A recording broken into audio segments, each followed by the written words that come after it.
अस्सलाम वालेकुम। आज की इस वीडियो में हम एक प्रोटोटाइप फेज़ के बारे में देखेंगे। एंड ई कारपूल हमारे पास एक प्रोजेक्ट है, उसका हम प्रोटोटाइप देखेंगे कि किस तरह से हमने बिल्ड किया है और इसकी वर्किंग कैसे करवानी है। रिक्वायरमेंट्स थी हमारे पास, वो कहता है user will be able to get themselves register in the application, then will be able to access the website by logging into the system. यानी सबसे पहले यूज़र रजिस्टर करे, फिर लॉगिन करे, फिर वो ऐड अपडेट और डिलीट करे अपनी प्रोफाइल को। इसके बाद अब ऐड अपडेट या डिलीट करे रूट्स वगैरह को, जो कि डेली वीकली या मंथली ट्रिप बेस्ड हो। फिर वो अपनी राइड को कस्टमाइज़ भी कर सकता है, फीडबैक्स वगैरह को प्रोवाइड भी कर सकता है और व्यू भी कर सकता है यूज़र्स के फीडबैक्स को। अब देखिए, जो हमारी यहाँ पे राइड की कस्टमाइजेशन है वो कस्टमर की होती है। ये उन्होंने आई थिंक ड्राइवर पैनल हमें दिया हुआ है, और यहाँ पे जो फीडबैक्स और रिव्यूज़ वगैरह हैं वो भी इन्होंने कस्टमर से ही लेने थे, लेकिन उन्होंने एज ए रिक्वायरमेंट्स ऐड कर दिए तो हमने ऐड करने पड़ गए। तो जो चीज़ें हमें यहाँ पे चाहिए, वो कहता है सबसे पहले यूज़र की पर्सनल प्रोफाइल आपने ये चीज़ ज़रूर ऐड करनी है। राउट्स की डिटेल्स और फीडबैक्स और रिव्यूज़ वगैरह को भी आपने यहाँ पे ऐड करना है। मैंने आपको जिप फाइल दी होंगी कुछ इस तरह से, आपने इसको एक्सट्रैक्ट करना है। फिर मैंने आपको एक सेपरेट वीडियो का लिंक भेजा होगा कि एस टी डॉक्स के अंदर आपने इसको किस तरह से ओपन करना है और डेटाबेस वगैरह किस तरह से इंपोर्ट करवाना है। दो स्टूडेंट्स थे हमारे पास ई कारपूल के, तो दोनों के लिए हमने अलग अलग बनाया हुआ है, तो दोनों की वर्किंग को हम ही देखते हैं। ठीक है, सबसे पहले आपने जैम सर्वर को ओपन करना है, और यहाँ पे फिर आपने करना है जी लोकल हो स्लैश, और जो आपका प्रोजेक्ट था यहाँ पे ई कारपूल का, वही फोल्डर का नेम आपने यहाँ पे एंटर करना है, तो आपका ये हो जाएगा। फिर आपने यहाँ से रजिस्टर करना है, तो यहाँ से हम रजिस्टर करवाते हैं। हम यूज़र नेम भी UBWN ले लेते हैं। जो हमारे पास ये था कुछ इस तरह से हम ले लेते हैं, और यहाँ पे भी हम VUBWN ले लेते हैं। ईमेल को पासवर्ड हम 123 लिखते हैं।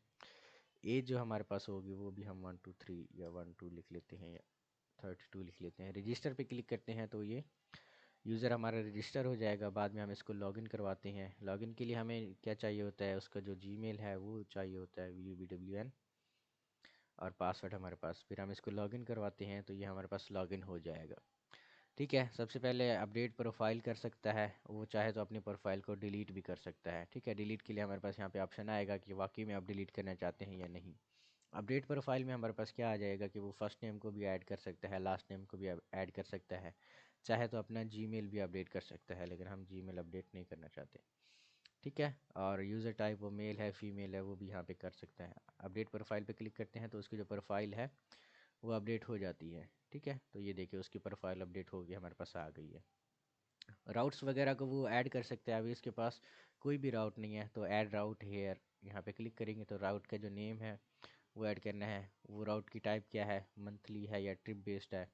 लोकेशन कहाँ से आपने लोकेशन, यानी मरी से जाके इस्लामाबाद तक हमने इसको करवा देना है। कस्टमर प्रेफरेंस हमारे पास क्या है, ये अपनी तरफ से आपने ऐड करने हैं। ऐड राउट पे क्लिक करेंगे तो राउट आपका ऐड हो जाएगा। यहाँ पे व्यू राउट पे क्लिक करेंगे तो वो जितने भी राउट आपने ऐड किए होंगे आप उनको व्यू भी कर सकते हैं, एडिट भी कर सकते हैं और डिलीट भी कर सकते हैं आप। इसके बाद फीडबैक्स है हमारे पास। फीडबैक में आप यहाँ पे मैंने वैसे 1 2 3 ये खुद से ही बंदा फीडबैक दे सकता है, क्योंकि यहाँ पे रिक्वायरमेंट जो है उन्होंने सही तरह से हमें डिस्प्ले नहीं करवाई हुई कि फ़ीडबैक कौन ऐड कर सकता है और रिव्यूज़ वगैरह कौन ऐड कर सकता है। ठीक है, तो उन्होंने यूज़र का कहा हुआ है, तो यूज़र यही हमारा लॉग इन है। आप ये रिव्यूज़ वगैरह या फीडबैक्स वगैरह इनसे ऐड भी करवा सकती हैं। सबमिट फीडबैक पे क्लिक करते हैं तो ये सबमिट हमारे पास हो जाएगा। ठीक है जी, तो ये आपका फर्स्ट प्रोजेक्ट था कुछ इस तरह से।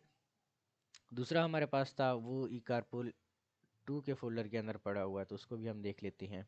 तो कुछ इस तरह से हमारे पास था। यहाँ भी बिल्कुल वैसा ही सिनेरियो है, आपने यूज़र को रजिस्टर करवाना है, बाद में उसको जाके लॉगिन करवाना है। तो ये हम इसको रजिस्टर करवाते हैं, फिर लॉगिन भी करवाते हैं। यूज़र की टाइप मेल फीमेल यहाँ पे हमने पहले ही ले ली हुई हैं, तो यहाँ पे हम nasir@gmail.com लेते हैं। रजिस्टर पे हम क्लिक करते हैं तो ये रजिस्टर हो जाएगा। फिर लॉगिन पे क्लिक करते हैं हम यहाँ पे, तो यहाँ पे आ जाएगा जी nasir@gmail.com, पासवर्ड 1 2 3, और इसको हम लॉगिन करवाते हैं तो ये हमारा लॉगिन हो के आ जाएगा। अभी राउट्स वगैरह हमने ऐड नहीं किए हैं, हम प्रोफाइल पे जाते हैं। प्रोफाइल को हम डिलीट भी कर सकते हैं, और जो पहले से हमारे पास डेटा था उनको अपडेट भी कर सकते हैं। ठीक है जी, राउट्स वगैरह पे यहाँ पे हम राउट्स को कि कहाँ से लोकेशन हमारी है और कहाँ पे डेस्टिनेशन है, स्टार्ट टाइम हमारे पास क्या है कि किस टाइम को हमने स्टार्ट करना है, और एंड टाइम यानी मैक्सिमम कितने टाइम तक हम पहुंच जाएंगे। इसके बाद चार्जेस कितने होंगे और सीट्स कितनी अवेलेबल हैं, ये कौन सा राउट है, डेली है, मंथली है या वीकली है। ऐड पे क्लिक करते हैं तो ये राउट हमारा ऐड हो जाएगा। फिर नीचे आके हम व्यू राउट्स पे क्लिक करते हैं तो जितने भी हमने राउट्स को ऐड किया होगा हम जाके उनको व्यू भी कर सकते हैं, फिर एडिट भी कर सकते हैं, हम उनको डिलीट भी कर सकते हैं राउट्स को। ठीक है जी। तो बाद में फीडबैक्स थे हमारे पास, तो फीडबैक के लिए यहाँ पे क्लिक करें तो पहले से ही मैंने डेटाबेस के अंदर 10-15 फीडबैक्स वगैरह को ऐड किया हुआ है। ये डमी डेटा आप कह लें, आप इनको डिलीट भी कर सकते हैं, तो ये आपके पास से डिलीट भी हो जाएंगे। ठीक है। बाकी इसके जो फाइनल हमारे पास डिलीवरेबल होगा या फाइनल एप्लीकेशन बनेगी उसमें हम कस्टमर मॉड्यूल को ऐड करवाएंगे और उनसे फीडबैक्स वगैरह लेंगे। ठीक है जी, तो ये आपका प्रोजेक्ट था।